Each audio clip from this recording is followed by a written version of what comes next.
दी smart school Karimabad campus. अस्सलाम वालेकुम प्यारे बच्चों, उम्मीद करती हूँ कि सब खैरियत से होंगे।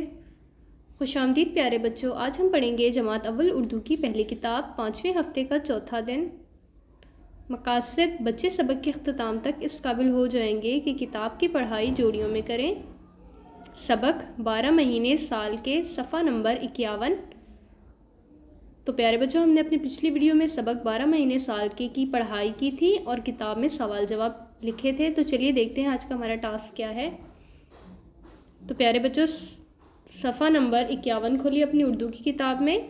सवाल नंबर 4, 30 और 31 दिनों वाले महीनों के नाम लिखिए। आपकी किताब में 2 कॉलम दिए गए हैं। पहले कॉलम में 30 दिन और दूसरा कॉलम है 31 दिन।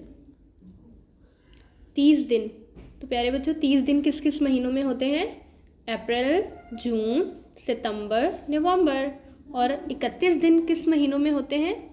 जनवरी, मई, जुलाई, अगस्त, दिसंबर, अक्टूबर, मार्च। शुक्रिया प्यारे बच्चों, फिर मिलेंगे अपनी दूसरी वीडियो के साथ। तब तक के लिए अल्लाह हाफिज़।